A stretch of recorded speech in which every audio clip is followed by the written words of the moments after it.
बिस्मिल्लाहिर्रहमानिर्रहीम। अस्सलामुअलैकुम। कहानी हब ऑफिशियल में खुशामदीद। आज फिर दोस्तों मैं आपके लिए एक बहुत ही अच्छी और सच्ची कहानी लेकर आई हूँ। नए आने वाले दोस्तों से गुजारिश है कि वो मेरा चैनल को सब्सक्राइब करें और बेल आइकन को प्रेस करें। तो चलिए बढ़ते हैं कहानी की जानिब। मैं इस वक्त शहर के सबसे महंगे होटल के कमरे में खड़ा था, जिसके बेड पर एक नौजवान लड़की का जिस्म साकित पड़ा था। उसके जिस्म पर लिबास नाम की कोई चीज़ नहीं थी। लड़की शक्लो सूरत से काफ़ी खूबसूरत थी। एक फोटोग्राफर ने लड़की के बदन को सफ़ेद चादर से ढांप दिया और फिर बाकी फोटोग्राफर पूरे कमरे की तस्वीर उतारने लगे। मेरे साथ मेरे सीनियर इंस्पेक्टर डोलन भी यहाँ मौजूद थे। शहर में कोहराम मचा हुआ था। एक महीने में ये तीसरा कत्ल था, वो भी किसी लड़की का। लेकिन अब तक ये हम पता नहीं लगा पाए कि कातिल कौन है और वो सिर्फ लड़कियों को ही क्यों निशाना बनाता है। इससे पहले 2 खवातीन भी इसी होटल के कमरे में बेजान पाई गई थी। कमरे में कोई खिड़की या बालकनी मौजूद नहीं थी, सिर्फ एक दरवाज़ा सा जिससे अंदर बाहर आया जाता था। इस बार भी पहले की तरह अंदर से दरवाज़ा लॉक था। सोचने की बात ये थी कि कातिल औरतों को मारकर जाता कहाँ है और वो ऐसा क्यों करता है। जबकि कमरे में आने जाने वाले के लिए सिर्फ एक ही दरवाज़ा है, तो फिर हमेशा कमरे का दरवाज़ा अंदर से लॉक क्यों पाया जाता है। हमेशा की तरह इस बार भी होटल के मैनेजर ने हमें फ़ोन करके इतला दी थी कि एक खातून कमरे में मौजूद है। कई बार खटखटाने पर भी वो दरवाज़ा नहीं खोल रही है। पहले तो ये बात हमें मामूली सी लगी, लेकिन फिर हम अपनी टीम को लेकर पहुंचे और वो दरवाज़ा तोड़ दिया। लेकिन क्या देखा कि औरत बेड पर बेलिबास और मुर्दा पड़ी है। और आज ये तीसरी बार हुआ था। होटल के नाम का इस बार भी यही कहना था कि इसने खातून को होटल में अकेले ही दाखिल होते हुए देखा था और वो अकेले ही कमरे में मौजूद थी, जिसका मतलब था कि कातिल पहले ही से मंसूबा बनाकर होटल के अंदर मौजूद था। सब ये बात तो समझ में आती थी, लेकिन जब दरवाज़ा अंदर से बंद होता तो कातिल कहाँ जाता है, सवाल यही था जो कि चैन नहीं बैठने देता था। पिछली 2 लड़कियों का फैमिली बैकग्राउंड चेक किया गया तो वो अच्छे ख़ानदान की मालूम हुई, वरना उनकी लाशों का हाल देखकर मेरे जहन में कॉल गर्ल्स का ख्याल आया था कि ये ज़रूर ये लड़कियां और कातिल अपने जज्बात की तस्कीन के लिए यहाँ बोसा किनार कर रहे थे और हवस पूरी करने के बाद कातिल ने लड़कियों को मार डाला। ये ख्याल जब मेरे जहन में आया तो मैंने सीनियर इंस्पेक्टर डोलन से इस बात का इजहार किया था। उन्होंने मेरे ख्याल को मद्देनज़र रखते हुए लड़कियों की लाशों को पोस्टमार्टम के लिए भेज दिया था। रिपोर्ट से जाहिर होता था कि लड़कियों को हवस का निशाना नहीं बनाया गया और ना ही उन्हें कत्ल करने के लिए औजार का इस्तेमाल किया गया है। लेकिन जो बात मेरे रोंगटे खड़े करती थी वो ये थी कि लड़कियों के जिस्म से खून की कमी पाई गई है और यही इनकी मौत की वजह बनी है। इन सब से साफ जाहिर होता है कि कातिल लड़का है, लेकिन उसे ये सब करने की क्या ज़रूरत थी और वो ये ऐसा क्यों कर रहा है, किस लिए कर रहा है। ये वो सवाल थे जिन्हें जानने के लिए पूरे शहर की पुलिस कमर तोड़ मेहनत कर रही थी। इंस्पेक्टर कॉलिंस, इंस्पेक्टर डोलन की आवाज़ ने मुझे चौंका दिया। जी सर, मैंने संभलते हुए कहा। इस लड़की का बैकग्राउंड चेक करो और इसके माँ बाप को इत्तलाह कर दो, इंस्पेक्टर डोलन ने कहा। जी सर, मैंने एहतरामन जवाब दिया। लड़की के वालिदैन एक हफ्ते के लिए फ्रांस से बाहर गए थे। अपनी बेटी की मौत की खबर सुनते ही वो रोते चले आए और बेटी की लाश पर रोते चले गए। हम पुलिस वाले उन्हें तसल्ली देते रहे और साथ में ये भी यकीन दिलाते रहे कि हम कातिल को जल्द अज जल्द पकड़ लेंगे। ये ख़ानदान भी भला मालूम हो रहा था। लड़की की तदफीन के बाद मैंने उसके वालिद से सवाल किया, सर क्या आपकी बेटी का कोई बॉयफ्रेंड था? मुझे नहीं मालूम इंस्पेक्टर साहिब, लेकिन जहाँ तक मैं जानता हूँ वो सिंगल थी। अगर ऐसा कुछ होता तो वो हमें ज़रूर बताती, लड़की के वालिद ने रोते हुए कहा। यही जवाब मरने वाली यही 2 लड़कियों के वालिदैन भी दे चुके थे। इसका मतलब था कि तीनों लड़कियों को मारने वाला एक ही शख्स था। मैंने मज़ीद सवाल करना बेहतर ना जाना और वहाँ से वापस आ गया। खासा उलझा हुआ केस था। अगर कातिल लड़कियों को हवस का निशाना बताता तो यकीनन उसके जिस्म पर उसका डीएनए मौजूद होता, जिससे उसकी शनाख्त हो सकती थी। लेकिन ऐसा कुछ नहीं था। रिपोर्ट बताती थी कि लड़कियों को हवस का निशाना नहीं बनाया गया, उनकी मौत खून की कमी होने की वजह से हुई है। ये बात सिर्फ मेरे लिए नहीं, पूरे शहर वालों के लिए हैरानकुन थी। पहली बार ऐसी मौत का तज़किरा सुना था। फिर भी एक और बात समझ में नहीं आती थी कि अगर लड़कियों को हवस का निशाना नहीं बनाया गया तो फिर उनके जिस्म पर लिबास क्यों नहीं होता, और फिर लड़कियों के जिस्म पर किसी किस्म का निशान भी नहीं पाया जाता था जिससे पता चल सकता कि खून यहाँ से निकाला गया है। लड़कियों की मेडिकल रिपोर्ट बताती थी कि वो बहुत सेहतमंद थी, तो फिर खून की कमी कैसे और कहाँ से पैदा हुई। शहर में लोगों ने हड़ताल कर रखी थी कि हम तीनों लड़कियों को इंसाफ दिलवाएं। कातिल तक पहुंचना तो मैं भी चाहता था, लेकिन कैसे? बहुत चालाक आदमी मालूम होता था, न जाने कहाँ था। पकड़ा गया तो सजाए मौत उसकी यकीनी थी। मेरा जहन सोच सोच कर बहुत थक गया, तो मैंने एक अहलकार से कहकर काफ़ी का मग मंगवाया। जब अहलकार काफ़ी लेकर आया तो मैं छोटे छोटे घूंट लेकर काफ़ी पीने लगा, लेकिन फिर भी मेरा जहन इसी किस किस्म के मुतल्लिक सोचे जा रहा था। होटल वालों का कहना था कि लड़कियां बहुत सेहतमंद और तंदुरुस्त थी, उन्हें देखकर नहीं लगता था कि इन्हें कोई बीमारी हो सकती है। और होटल में कदम रखने के ठीक आधे घंटे बाद, यानी रात के 10:45 बजे, तीनों लड़कियों की मौत वाकई हुई थी। वो भी इसी होटल के इसी कमरे में, इसी हालत में। इनकी लाश को देखकर लगता था कि जैसे इनके जिस्म से पूरा खून निचोड़ लिया गया हो। लाश का रंग सफ़ेद पड़ा होता था, लेकिन खून की कमी होटल में ही क्यों हुई, वो भी तीनों की एक ही वक्त में और एक ही कमरे में, एक ही हालत में? पहले क्यों नहीं पूरे कमरे का जायजा लिया गया था, लेकिन ऐसी कोई चीज़ हमारे हाथ न लग सकी जिससे कुछ मालूमात फराहम होती? क्या राज था इसके पीछे, मैं जाने बगैर चैन से नहीं बैठ सकता था। मैं ये सब सोच ही रहा था कि एक अहलकार ने अंदर आकर मुझे ये इतला दी कि मुझे इंस्पेक्टर डोलन अपने ऑफिस में बुला रहे हैं। मैंने काफ़ी का मग अपने मुंह से लगाया और एक सांस में बाकी बची हुई काफ़ी पी गया। मैं अपना मुंह टिश्यू से साफ करता हुआ उठ खड़ा हुआ और इंस्पेक्टर डोलन के ऑफिस में पहुंचकर मैंने उनसे अंदर आने की इजाज़त तलब की। उन्होंने हमेशा की तरह खुश अहलाकी से मुझे अंदर आने की इजाज़त दे दी। इंस्पेक्टर डोलन एक अधेड़ उम्र और संजीदा मिजाज आदमी थे। बाहर से उनकी शख्सियत में काफ़ी रौब लगता था, लेकिन अंदर से वो इंतहाई नरम और नेक दिल इंसान थे। उन्होंने मुझसे हमेशा अपने सगे बेटे जैसा सलूक किया था। मैं उनकी कुर्बत पाकर बहुत खुश था। मेरे साथी कोलीग इस बात पर मुझसे हसद करते थे, लेकिन मुझे कोई फ़र्क नहीं पड़ता था। मैं अपने काम से काम रखता था। मैं इंस्पेक्टर डोलन के सामने बैठा हुआ था। 2-3 मिनट वो किसी फाइल की वर्कगर्दानी करते रहे, फिर उसे एक तरफ रखते हुए मुझसे मुस्कुराते हुए मुखातिब हुए। नौजवान कोलिंग सिडनी, इसका केस मैं तुम्हारे हवाले करता हूँ।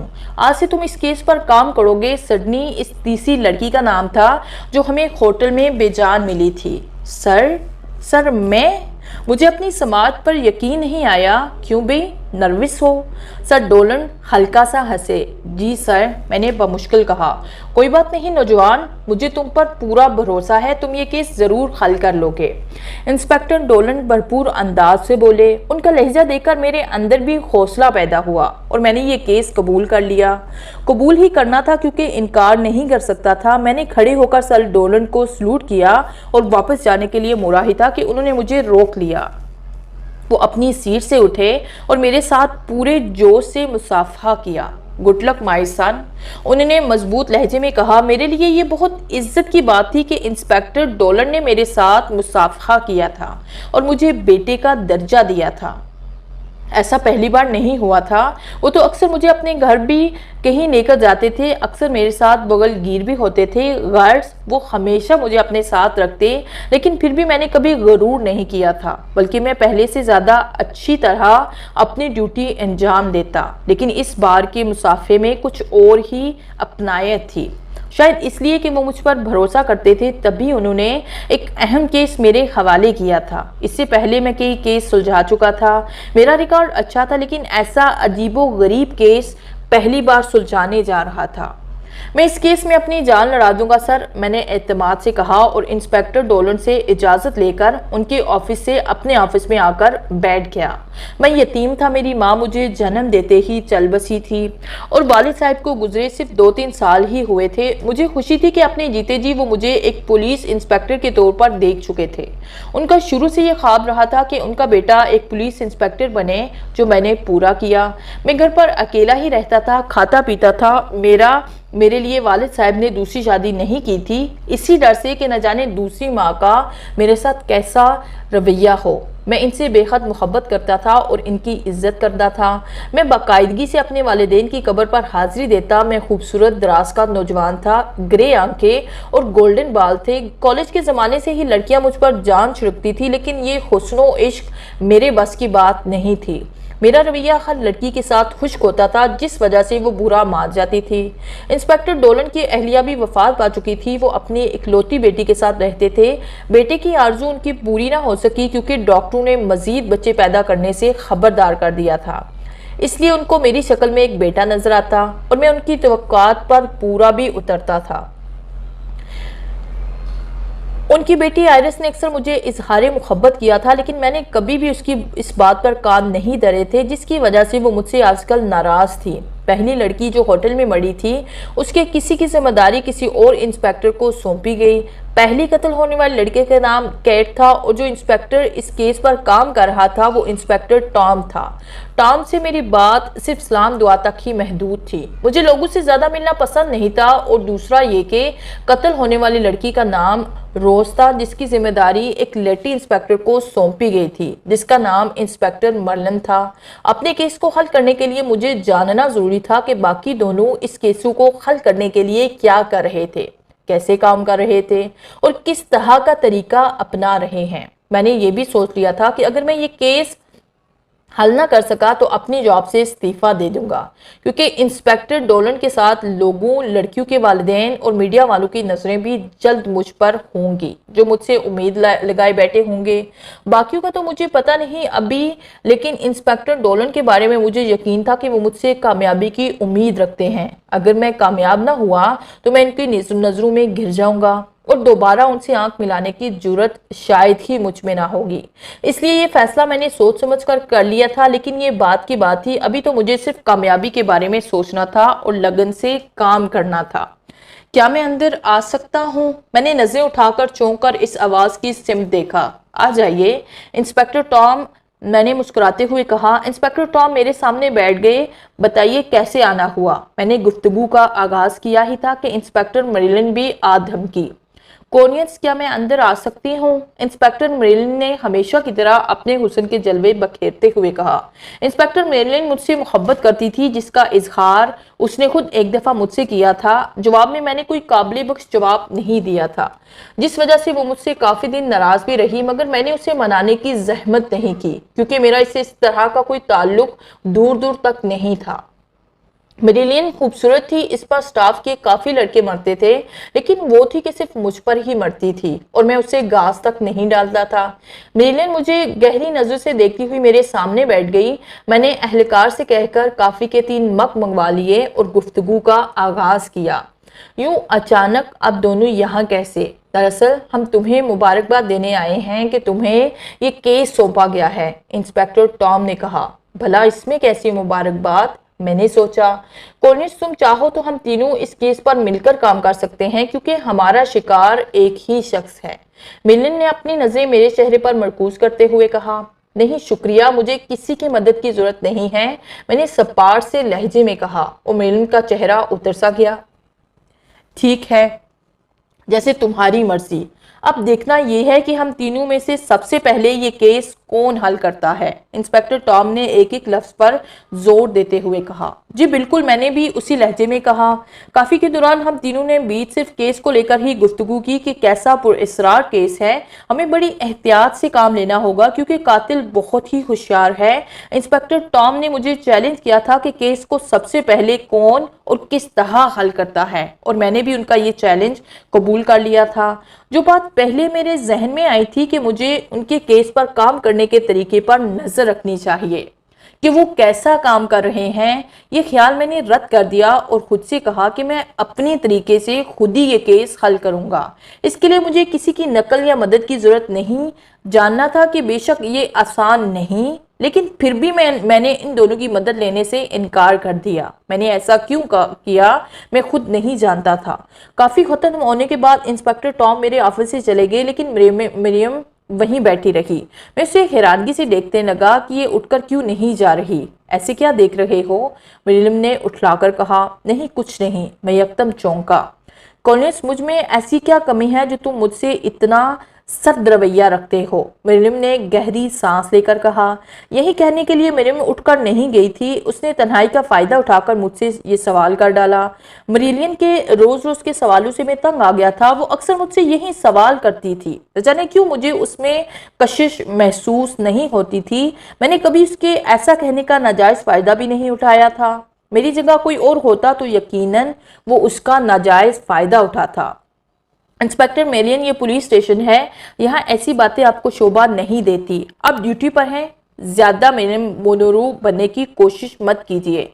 अगर आपको ऐसा कुछ करना ही है तो प्लीज आप फिल लाइन में जाइए, मैंने गुस्से से कहा। मरियम को मेरी बात का बहुत गुस्सा लगा। वो खूनखार नजरों से मुझे घूरती हुई उठ खड़ी हुई। वो कोई पफड़ी हुई शेरनी मालूम हो रही थी। मरियम पांव पटकती हुई मेरे ऑफिस से बाहर चली गई। मुझे कोई फर्क नहीं पड़ा, उल्टा मैंने सुकून की सांस ली। समझ नहीं आ रहा था कि कहां से शुरू करूं। ऐसा कोई सबूत भी नहीं था जो हमें कातिल तक ले जा सकता। मैंने कुल से काम करने का फैसला कर लिया और ड्यूटी ऑफ करते ही घर की जानिब चल पड़ा। रास्ते में मैंने पहले खाना खाया, उसके बाद घर को आया।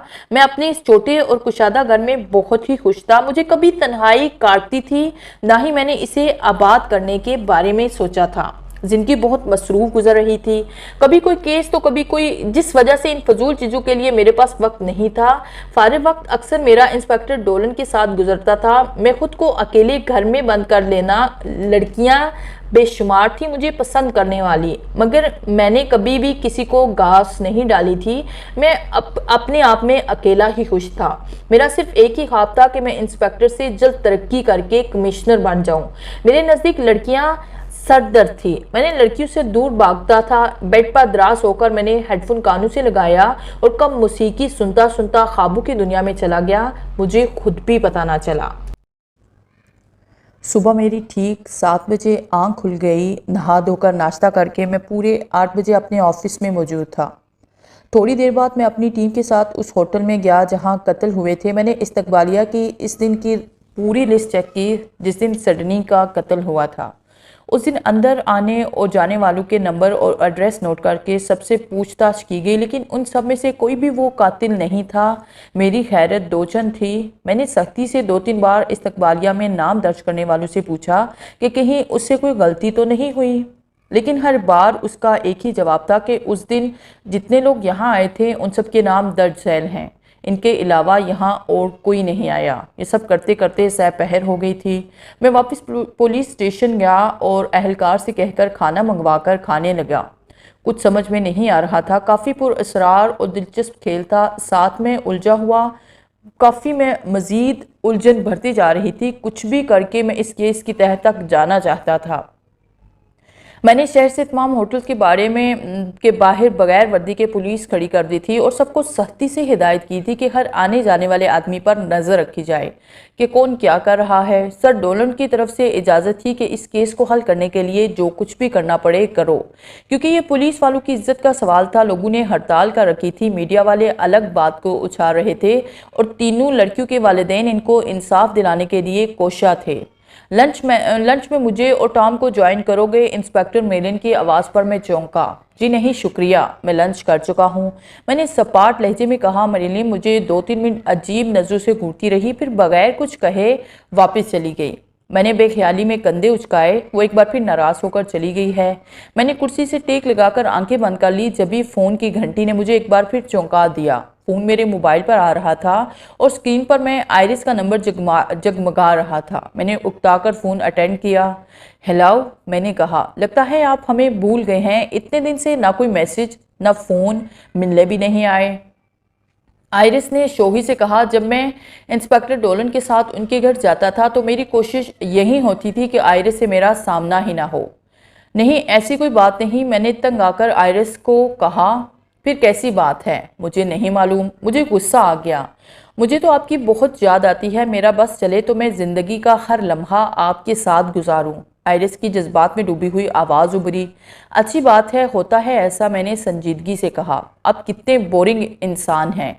आयरिस समझ गई कि मेरे साथ उसकी बात नहीं बनने वाली। तारीफ का शुक्रिया, भाड़ में जाओ। आयरिस गुस्से से बोलकर फ़ोन बंद कर गई। मैंने हंसते हुए फ़ोन एक तरफ रख दिया और शुक्र अदा किया कि आयरिस से जान छूटी।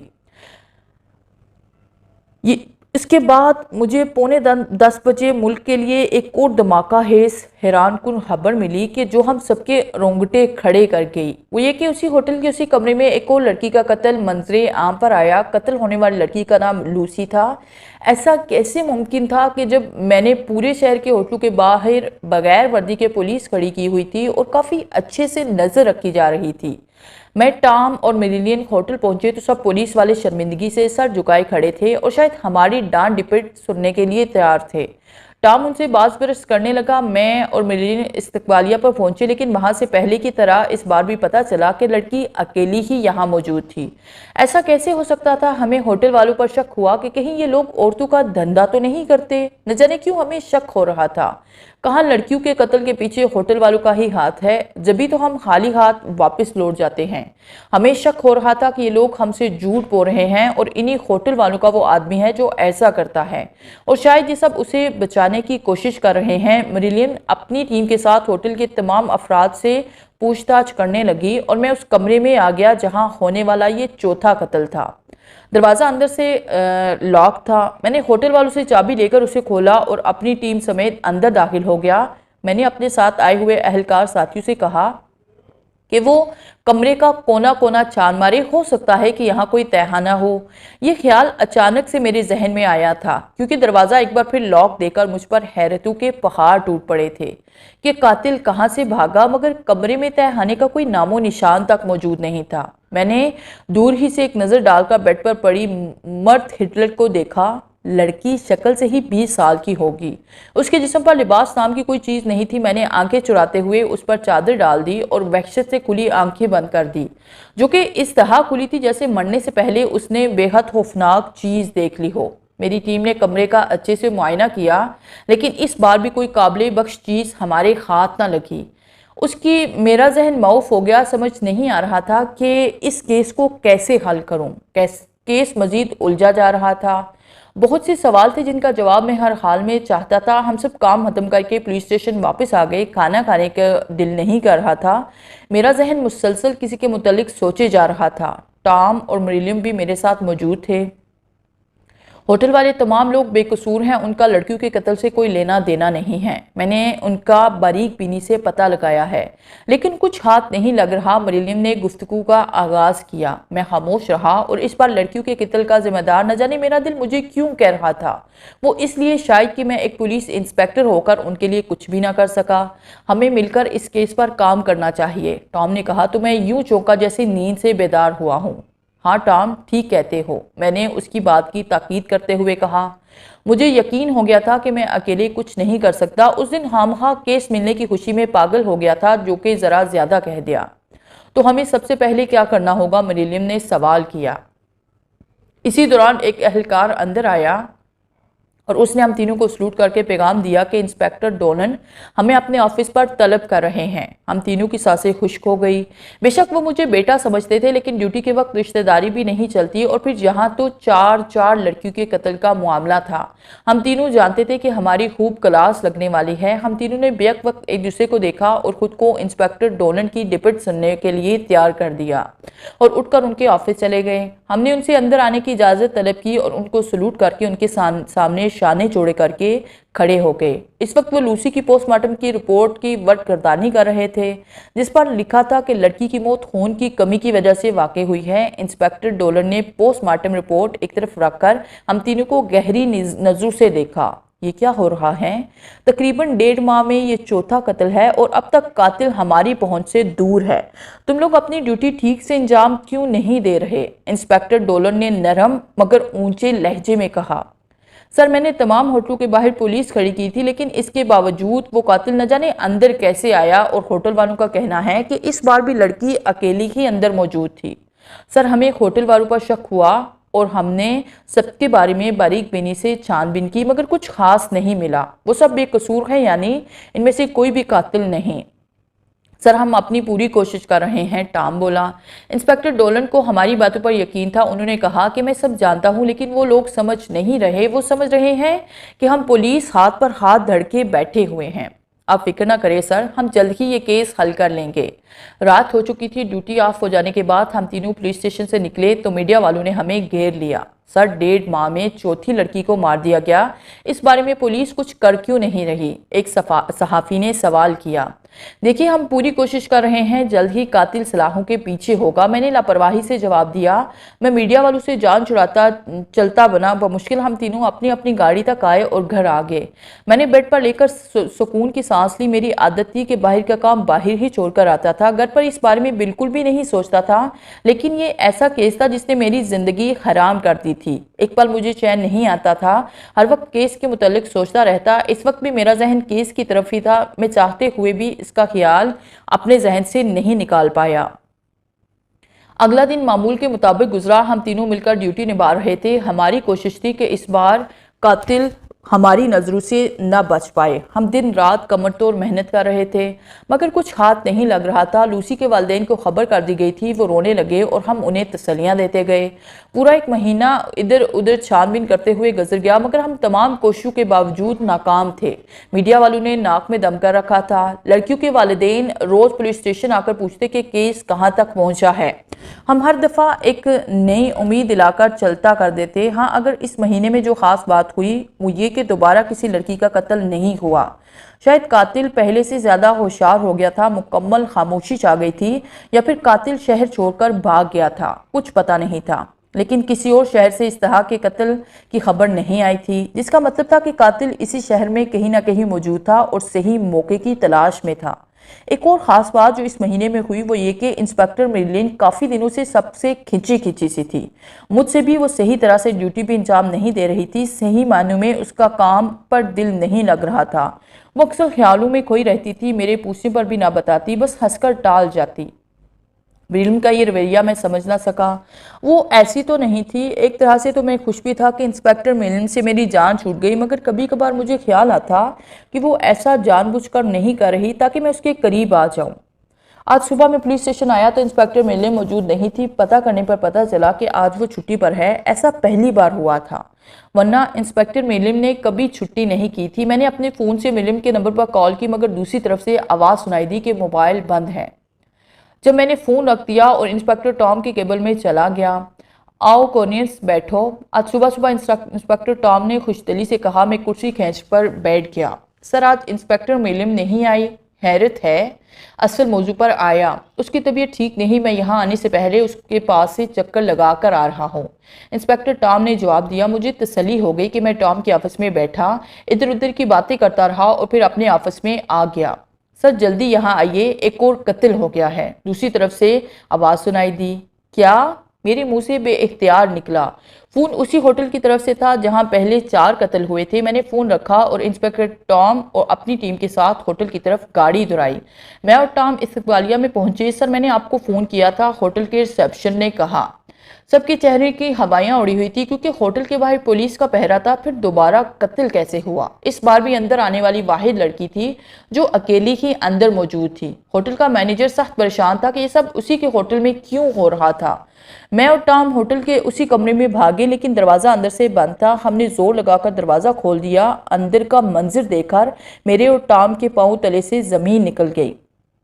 बेड पर बेलिबास इंस्पेक्टर मेरिलिन बेसुध पड़ी हुई थी। अब सारा मामला समझ में आ गया कि मेरिलिन अजब बर्ताव क्यों करने लगी थी। शायद वो अनजाने में इस कातिल से दिल लगा बैठी थी जिसने इसकी जान ले ली। पोस्टमार्टम की रिपोर्ट ने मेरिलिन के बारे में वही कुछ बताया जो पहले 4 लड़कियों के बारे में बताया था।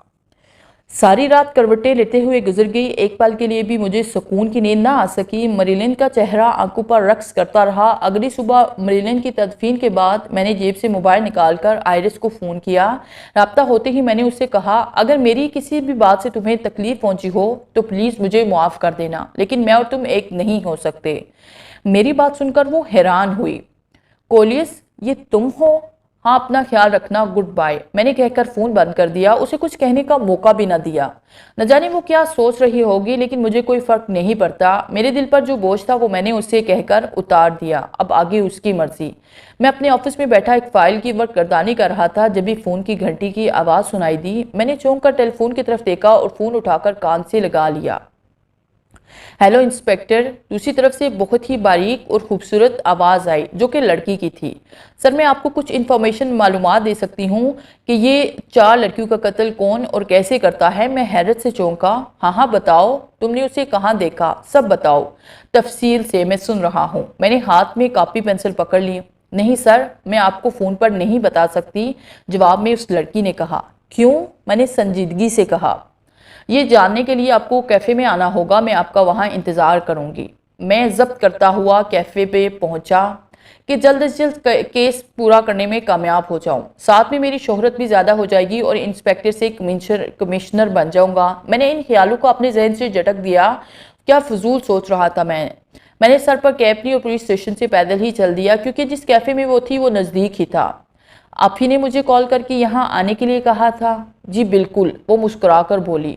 मैं कुर्सी खींचकर उसके सामने बैठ गया। अपनी इस कैफियत को मैं किन लफ्ज़ों में बयान करूं? उसका इतना हसीन चेहरा नज़दीक से देखने के बाद न जाने क्यों मैं ना चाहते हुए भी उसके शहर में गिरफ्तार हो रहा था। मैंने खुद को संभाल लिया क्योंकि मैं ड्यूटी पर था। जी आपका नाम? सेलिना, उसने मेरी आंखों में आंखें डालकर कहा। फिर वेटर को 2 कप चाय का ऑर्डर दिया। वेटर चाय के 2 प्याले रखकर चला गया तो मैंने गुफ्तगू का आगाज़ किया। आपने कातिल को देखा और आप उसके बारे में कैसे जानती हैं? आप उसके साथ किस किस्म के ताल्लुकात में रह चुकी हैं? वो दिखता कैसे है? इतनी भी जल्दी क्या है? मैं हैरत से उसे देखता रह गया। मेरा ड्यूटी पर अब दिल नहीं लगता था। मेरा ज़्यादातर वक्त अब सेलिना के साथ ही गुजरता था। ड्यूटी के औकात में भी हम फ़ोन पर राब्ता रखते और फुर्सत में तो वैसे ही वो मेरे हमरा होती। हम दोनों इकट्ठे डिनर करते और इधर उधर घूमने फिरने के लिए जाते रहते। मैं सेलिना के इश्क में बुरी तरह गिरफ्तार हो चुका था। वो भी मुझसे बहुत प्यार करती थी। मैं उसकी कुर्बत पाकर बहुत खुश था। मेरी ज़िंदगी इंतहाई खूबसूरत हो गई थी। मैं खुद को दुनिया का खुशनसीब मर्द समझता था, क्योंकि मैंने जिसे एक नज़र में अपने दिल में बसा लिया वो मुझे अपना बना चुकी थी। मेरी नज़र में सेलिना से बढ़कर कोई खूबसूरत लड़की नहीं थी। शायद हम दोनों बने ही एक दूसरे के लिए थे। तब भी तो मैं सेलिना से पहले इश्क लफ्ज़ से कोसों दूर था, मगर सेलिना के आ जाने के बाद मुझे एहसास हुआ कि हकीकत में प्यार है। मैंने सेलिना से दोबारा कातिल के मुतल्लिक़ नहीं पूछा था और ना ही उसने मुझे कभी कातिल के बारे में कुछ बताया। हम जब भी मिलते हमारे बीच सिर्फ प्यार और मोहब्बत की बातें होती और इतने प्यारे काम के बीच कोई बेवकूफ़ ही होगा जो ड्यूटी निभाएगा। मैं तो जैसे भूल ही गया था कि मैं एक पुलिस इंस्पेक्टर हूँ। मुझे 5 लड़कियों को इंसाफ दिलाना है। मुझे तो इन सब की परवाह नहीं रही कि मीडिया वाले लड़कियों के वालिदैन लोग और इंस्पेक्टर डोलर ने मुझसे उम्मीदें लगा रखी हैं। सेलिना जब भी मेरे सामने आती उसका खूबसूरत हंसता मुस्कुराता हुआ चेहरा देखकर मैं सब कुछ भूल जाता। सारी थकन परेशानी यूं ही लम्हों में दूर हो जाती। मैं दुनिया और माफिया से बेखबर अपनी ही दुनिया में मस्त हो जाता। आज सेलिना का बर्थडे था। मैंने उसे सरप्राइज देने का फैसला किया। मैंने एक होटल में खूबसूरत कमरा बुक करवाया। बेशक मेरी तनख्वाह ज्यादा नहीं थी, लेकिन फिर भी मैंने सेलिना के लिए महंगे होटल का कमरा सिर्फ एक रात के लिए खरीदा। मैं जानता था कि वो जरूर ये सरप्राइज देकर बहुत ही खुश होगी, क्योंकि अक्सर वो मुझसे खुफिया मुलाकातों का कहती थी, जिसका मतलब था दुनिया वालों की नजरों से ओझल कहीं दूर, सिर्फ वो और मैं। मुझे उसका ऐसा कहना बहुत ही अच्छा लगता था, लेकिन ये सरप्राइज मैं उसे अचानक और ख़ास दिन देना चाहता था और आज ये सरप्राइज देने का दिन आ गया था। सेलिना की बर्थडे पर ऐसा गिफ्ट देना मुझे बहुत बेहतर लगा। चुनाचे मैंने तमाम तैयारियां मुकम्मल कर ली। ये दिन मेरे और सेलिना के लिए बहुत ख़ास था, जिसकी यादें हम बरसों तक भुला नहीं पाएंगे। हम दोनों ने मिलकर मुस्तकबिल की भी प्लानिंग कर ली थी। हम दोनों एक दूसरे से शादी के ख्वाहिशमंद थे। मैं होटल के कमरे में मौजूद था। कमरे में नीला कालीन बिछा हुआ था। कमरा बहुत ही बड़ा और आलीशान था। शीशे की दीवार बाईं तरफ थी, जहाँ से फ्रांस का बाहर का नज़ारा नज़र आता था। कमरे में जदीद किस्म का हर फर्नीचर आरास्ता था जिनकी ज़रूरत पड़ सकती थी। कमरे के दरमियान एक बेड था खुशी से घूरते हुए मैंने पूरे अरमानों के साथ न जाने कितने प्यारे ख्वाब आंखों में सजा दिए थे। अपनी जेब से फ़ोन निकाला और सेलिना का नंबर मिलाया। राब्ता होते ही उसकी खूबसूरत बारीक आवाज़ मेरी समात से टकराई। कोनिस डार्लिंग, कहाँ हो तुम? कब से तुम्हारा इंतज़ार कर रही हूँ। मैंने मुस्कुराते हुए सेलिना को होटल का नाम और पता बताकर उसे सीधा यहाँ आने के लिए कहा। सेलिना की आवाज़ में हैरत भरी खुशी थी। उसने ओके कहकर फ़ोन बंद कर दिया। मैंने अपना फ़ोन एक तरफ सोफे पर फेंक दिया। सेलिना के इन ख्यालों में खो गया जो तकरीबन चंद मिनट बाद खोने वाला था। मैं अपनी खुशी को किन अल्फाज में बयान करूं। खुशी के मारे मैं तो जैसे पागल हो रहा था। सेलिना सिर्फ मेरी मलकियत की, ये सोच सोचकर मेरा दिल खुश हो रहा था। मैंने बमुश्किल 10 मिनट ही इंतजार किया था। सेलिना सुर्ख गांव में चलती हुई अंदर दाखिल हुई। मैंने उसकी आमद उसके पसंदीदा परफ्यूम से लगाई थी। मुझे उसके इतने जल्दी आने पर हैरानगी हुई, मगर उसका खूबसूरत चेहरा देखकर मैं सब भूल गया। हैप्पी बर्थडे माई वाइफ, मैंने प्यार भरे लहजे में कहा। कोनियस, तुमने इतना कुछ मेरे लिए किया। सेलिना के आखिरी अल्फाज उसके गले में ही रह गए। आज की रात मत रो प्लीज, आज की रात रोने के लिए नहीं है, मैंने सेलिना की खूबसूरत आंखों में से मोती जैसे आंसू को साफ करते हुए कहा। मैंने मशरूब का गिलास उठाकर सेलिना को दिया और एक खुद पकड़कर होंठों से लगा लिया। सेलिना ने टेप पर मशहूर का देने वाला गाना लगाया हुआ था और मुझे नशा दिला रही थी। वो मुस्कुराते हुए अजीब नजरों से मुझे देख रही थी। मैं आहिस्ता आहिस्ता अपनी नींद की वादी में खो गया। अचानक ही मेरी आंख एक तकलीफ से खुली। अगले ही लम्हे में समझ गया कि वो क्या कर रही है। सेलिना मेरा खून चूस रही थी। मुझे मुकम्मल तौर पर होश आ चुका था। मैं झट से उठा और सेलिना को एक तरफ धक्का दे दिया। वो बेड से नीचे जा गिरी जबकि मैं बेड पर ही बैठा हुआ था। सेलिना की शक्ल देखकर मेरे रोंगटे खड़े हो गए। वो कोई बफड़ी हुई शेरनी मालूम हो रही थी। एक वैम्पायर की तरह उसके दांत नोकीले थे और आंखें खुदा की पनाह, कैसी दहशतनाक आंखें। मुझे अपनी कलाई पर जलन का एहसास हुआ था। मैंने देखा तो वहां पर 2 सुराख थे जो सेलिना ने अपने नोकीले दांतों से किए थे। सेलिना ने मेरी तरफ खूनहार नजरों से देखा। अब मैं समझ गया था कि सेलिना ही वो कातिल थी जिसकी हम सबको तलाश थी। सेलिना झट से उठी और अगले ही लम्हे वो मुझ पर हमलावर होने लगी। मैंने उसे एक बार फिर धक्का दिया और दोबारा दूसरी तरफ जा गिरी। मैं भी बेड से उतर गया। अगर ऐन वक्त पर मेरी आंख ना खुलती तो मेरा भी हाल वही होता जो बाकी लड़कियों का था। सेलिना, तुम ये सब क्यों कर रही हो? तुम मुझसे प्यार करती हो ना?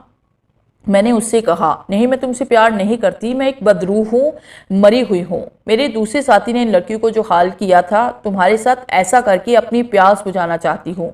सेलिना की रूह वाली बात सुनकर मैं दम बखुद रह गया।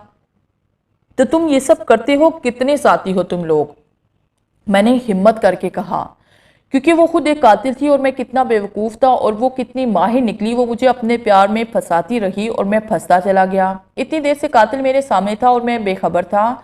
हम 2 हैं। मेरे दूसरे साथी का नाम जैक है। जैक ने उन 5 लड़कियों को अपनी मोहब्बत में फंसाया और उन्हें होटल में लाकर उनके साथ हवस की और उनका खून चूसकर अपना पेट भी भरा। सेलिना ने हकारत भरी हंसी हंसते हुए कहा।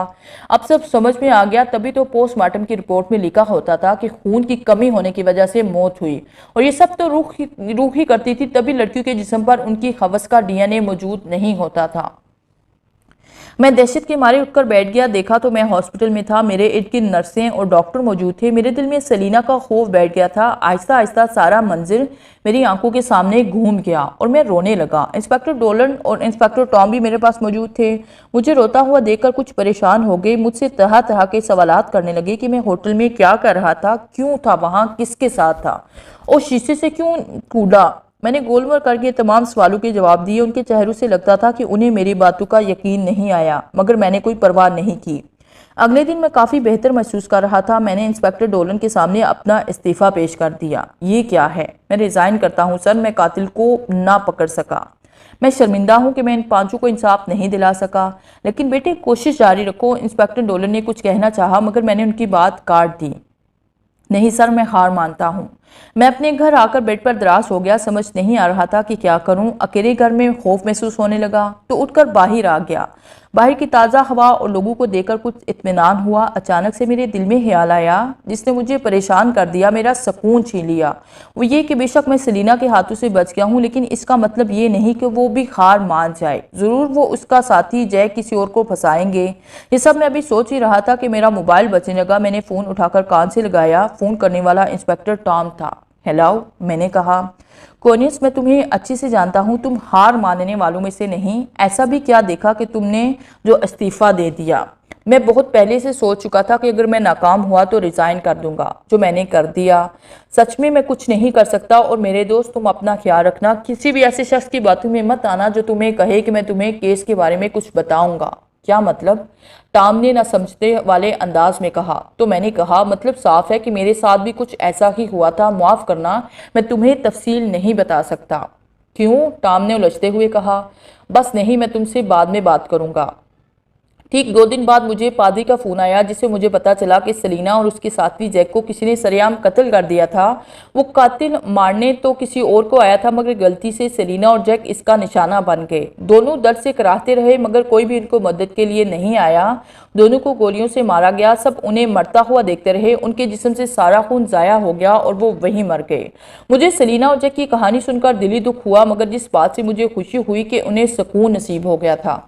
सेलिना और जैक अब इस दुनिया में मौजूद नहीं थे। ये सब पादरी की बदौलत हुआ था, और ये सब उसने कैसे किया ये वही जानता था। मैंने उसका शुक्रिया अदा करके फ़ोन बंद कर दिया। दिल को इत्मीनान हो गया कि मैंने मजीद जाने ज़ाया होने से बचा ली। सेलिना और जैक अपनी मौत का काफ़ी बदला ले चुके थे। अब उनका ये दुनिया छोड़कर जाना बनता था, क्योंकि ये दुनिया उन जैसों के लिए नहीं है, बल्कि जिंदा लोगों के लिए है। तवील अरसे के बाद जब कोई ऐसा कत्ल दोबारा ना हुआ तो इस केस की फाइल बंद कर दी गई। पूरा शहर खुश था कि कातिल पकड़ा ना गया तो कोई बात नहीं, कम अज कम कत्ल होने तो बंद हो गए थे। मगर कुछ लोग खौफजदा थे कि अगर कातिल वापस आ गया तो लड़कियों के वालिदैन भी खुश नहीं थे। वो हर हाल में अपनी बेटियों को इंसाफ दिलाना चाहते थे, लेकिन हकीकत मेरे अलावा कोई भी नहीं जानता था, और ना ही मैंने किसी को बताना पसंद किया। पादरी ने भी मेरे कहने पर अपनी जुबान पर ताला लगाया हुआ था। पुलिस की नौकरी छोड़कर मैं भी एक पादरी बन गया। मैं आज भी अकेला हूँ और दोबारा फिर कभी किसी लड़की के इश्क में नहीं पड़ा। मेरे दिल में आज भी सेलिना है, ये जानते हुए भी कि वो मर चुकी है, लेकिन दिल तो पागल है। मेरी कलाई पर अक्सर जलन महसूस होती है, जहाँ सेलिना ने अपने नोकीले दांतों से मुझे काटा था। वो 2 निशान अब भी मौजूद हैं जो मुझे यकीन दिलाते हैं कि सेलिना एक हकीकत थी, मेरा वहम नहीं। मैं हमेशा उसकी मग़फ़िरत की दुआ करता हूँ और शुक्र करता हूँ कि इस तरह के कत्ल होना बंद हो गए। यकीनन सब भूल गए होंगे इन कत्लों को, मगर जो नहीं भूला वो मैं और वो लड़कियों के वालिदैन होंगे जिन पर यह क़यामत गुजरी थी। आज इस वाक़े को 40 साल गुजर गए हैं, लेकिन आज भी ये वाक़या और सेलिना का चेहरा मेरे जहन में और दिल की किताब में रोशन है, जैसे अभी कल की बात हो।